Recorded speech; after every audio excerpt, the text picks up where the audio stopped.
What's up, my fellow Shield Brothers? Shield Brother 6 here with yet another A Day in the Life. On this Monday, we will be talking about the armament of the Japanese, one of the most distinct and unique military forces in history, and one of the most honorable and powerful warrior classes of all time. We will begin now, and just a heads up, this mostly has to do with samurai and not the precursor period before the samurai. Let's get started. The Japanese armor. Armor in Japan has a history that goes back as far as the 4th century that we have recorded. Japanese armor developed enormously over the centuries since its introduction to the battlefield and warfare. And that's where we're going to pick up during its evolution.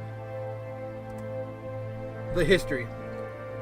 The Japanese have a very long history, and as does their armor. In the 16th century, Japan began trading with Europe during what would become known as the Nanban trade. And the introduction of the, pardon my butcher of the Japanese language, it's the introduction of the Tanegashima by the Portuguese in the year 1543. And this changed the nature of warfare in Japan and how they would fight and what they would use. And it would also cause the Japanese armor makers to change the design used in their armors from the centuries-old lamellar armors to the new plate armor that was being used in Europe. And it was being constructed from iron and steel plates, which was going to be called Gosoku New Armor in the Japanese language. And the era of warfare, called the Sengoku period, ended around 600. And Japan was united and entered the peaceful Edo period. Samurai continued to use both plate and lamellar armor as a symbol of their status, but traditional armors were no longer necessary for battles. During the Edo period, lightweight, portable, and secret hidden armors became very popular because there was no need for actual battle armor, as there was no battles, but civil strife, duels, assassination, and peasant uprisings were starting to become common, so that caused the use of armor such as the Kusari Katabira, which was kind of a chainmail underneath your shirt. That became necessary for personal protection just in case. Armor continued to be worn and used in Japan until the end of the samurai era, Meiji period, in the 1860s. That's when it ended, with the last use of samurai armor happening in 1877 during the Satsuma Rebellion, which there's a movie about that, which I'm not going to tell you to watch or not because it's up to you. But anyway, let's continue. The construction of these armors. Japanese armor was generally constructed from many small iron and or leather scales and or plates connected to each by rivets, creating that unique and significant look that the Japanese armor had compared to Western armor.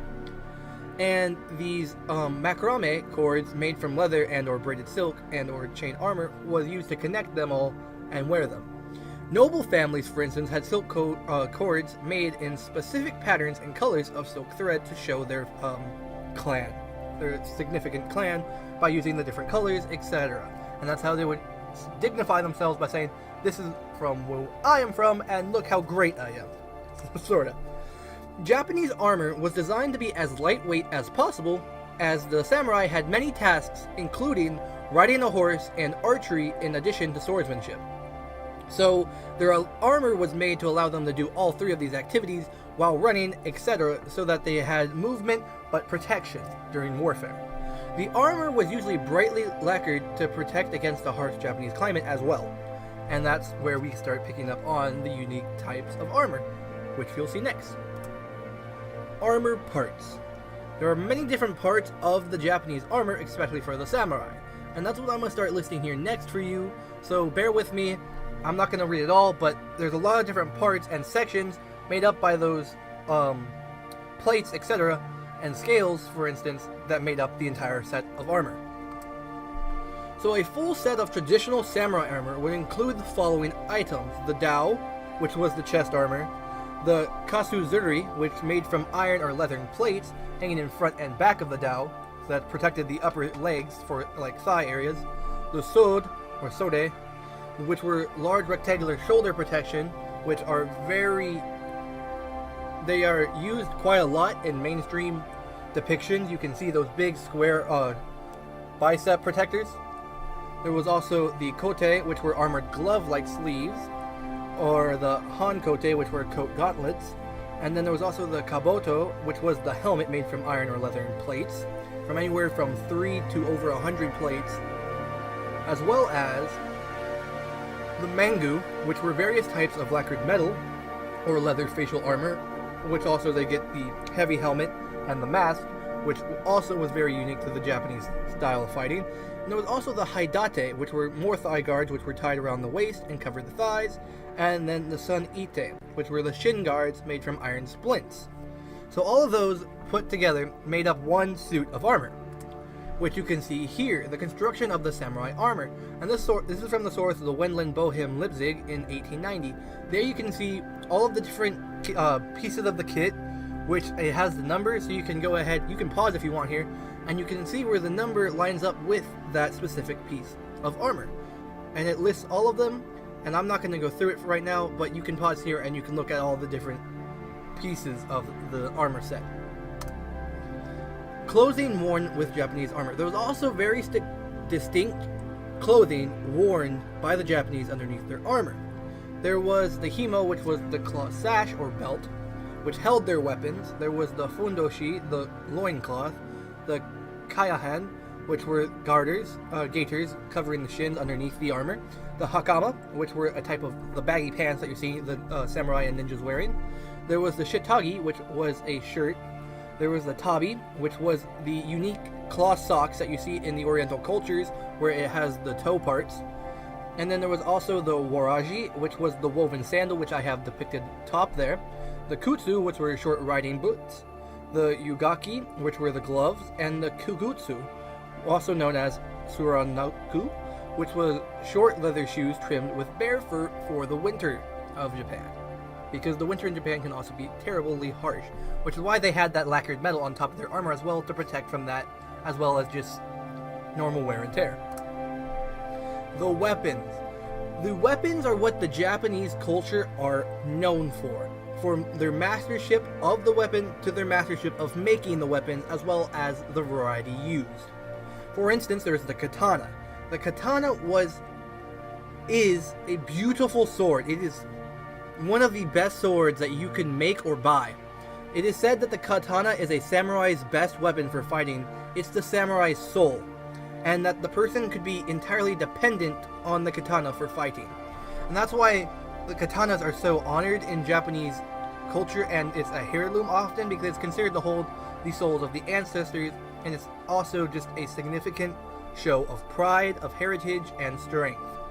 There was also the wakizashi, which is the samurai's honorable weapon, and the samurai always has the wakizashi with them, and they would never leave their home without them. And it was also the dagger that they would use for the ritual suicide of seppuku.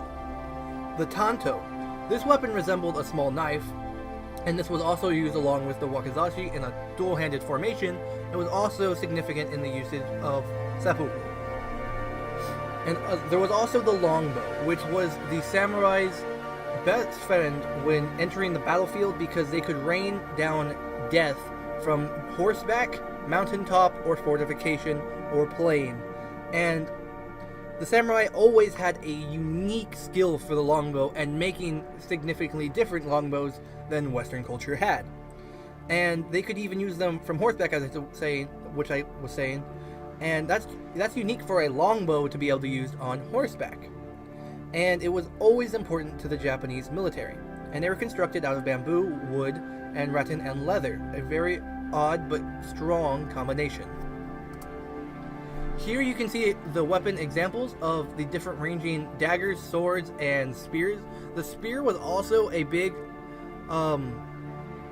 unit and weapon type used by the Japanese military, and there was also throwing daggers and etc. that you see, but it's also, their weaponry can also be very skewed from Western views and pop culture influences on how we see their weapons. The samurai. Here is a picture of what the kit looks like, and this is an actual picture colorized of one of the clans of Japan, and that's what it looked like with their longbows, their swords, their spears, and their banners, and that's what the kit would look like, and you would have a army of that, and that's what it would look like, which on the battlefield, that would be a terrifying sight, a beautiful sight also. Just this masterfully made armor, uniquely colored and uniquely crafted to each soldier, along with their unique weapon that they would use of their choosing, all for the sake of honor and duty to the Japanese clan or leaders that they were following under. And the Japanese had such a unique sense of honor in the way that they fought, as well as the way that they lived, which you could be seen in their interactions with the West. And I always find that fascinating and beautiful in the way that they use their equipment, heritage, and honor in such a masterful combination.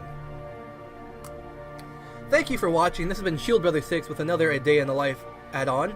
And as always, I hope you enjoyed, I hope you learned something, and if you like this kind of content, go ahead and leave me a like. If not, go ahead and leave me a dislike, and always go ahead and hit that subscribe button and hit that bell so you get notifications when I make a new video. And as always, it's been Shield Brother 6, and I'll catch you next time.